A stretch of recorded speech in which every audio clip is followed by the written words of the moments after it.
Hi everyone, this is Dr. Cesar Dalida. Greetings from New York, USA. To the President Michel Barnido and esteemed members of the Filipino Association in Russia, or FAR, I would like to extend my heartfelt gratitude for the invitation and to offer my warmest congratulations to everyone on this momentous occasion of the 40th anniversary of FAR. Despite the numerous challenges and hardship the country is currently facing, FAR remains steadfast, embodying the vision and mission that we have always supported and believed in. It is inspiring to see how, through the strength of its leadership, FAR organization continues to thrive and uphold its commitment to goodwill and service. I would also like to take this opportunity to express my profound appreciation to each one of you for your unwavering support, dedication, and dignity in upholding the values of this organization.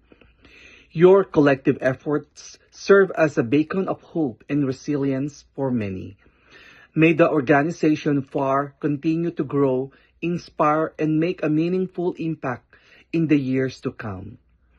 As we celebrate this milestone, I also wish everyone a joyous and peaceful holiday season. May this time of year bring happiness, warmth, and renewed hope to you and your families. Congratulations once again at marami pong salamat. God bless. Good evening, everyone. I wish you all a Merry Christmas and a Happy New Year. Sa bumubuo ng FAR or Filipino Association in Russia, I would like to congratulate all the members, especially, and the committees and the officials or officers na bumubuo ng ating samahan ng isang maligayang Pasko at maligong bagong taon. Congratulations once again. Alam ko na karamihan sa inyo ay namimiss na ang Pasko sa Pilipinas. Pero konting tiis-tiis lang. Anyways, binabati ko kayong lahat once again ng Merry Christmas and a Happy New Year. Mag-iingat kayong lahat dito. Alagaan ang inyong sarili, ang inyong kalusugan una sa lahat, at huwag makakalimot na tumawag sa itaas sa Panginoon. Merry Christmas once again and happy 40th Christmas party celebration ng FAR. So, sa mga hindi nakakaalam, ang FAR ang isa sa pinakauna o isa sa haligi ng mga organisasyon na naitatag sa bansang Russia. Salamat sa lahat ng miyembro na patuloy na sumusuporta at susuporta pa sa mga susunod na panahon. Mag-iingat kayong lahat. Merry Christmas once again and enjoy the party. Filipino Association in Russia President Michel Barnido, FAR officers and members past and present, congratulations on our 40th anniversary. The association has proven itself to be a truly timeless organization. We were there at the collapse of the Soviet Union, the rise of the Russian Federation. Together, we helped and supported each other through a global pandemic, and now everyone is still there doing what you do best.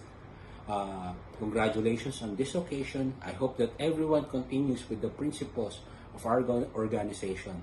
Let's continue to work with our government, with the Philippine Embassy.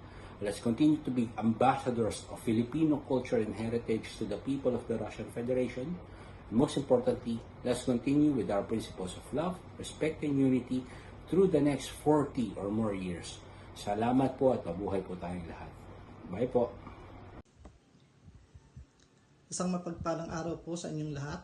Ako po si Nick Castor, ang naging ika-13 Pangulo ng FAR, na bumabati ng isang maligayang ika-40 taong anibersaryo ng ating mahal na organisasyong Filipino Association in Russia, o FAR, at nagpapasalamat na naging bahagi ng organisasyong ito at nagkaroon ng pagkakataon na makapaglingkod sa ating kapwa Pilipino na nariyan sa Moscow, Russia.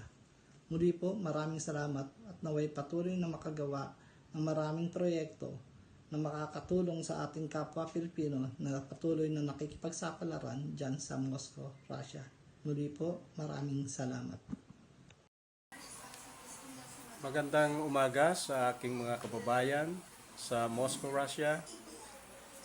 maligayang ika-40 taong ng ating samahang Filipino Association in Russia.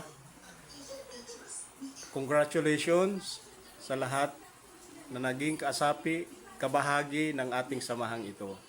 Pagpatuloy po natin ang ating pagsasamahan at pagtutulungan na mabigyang proteksyon ang bawat isa na overseas Filipino worker sa Russia po.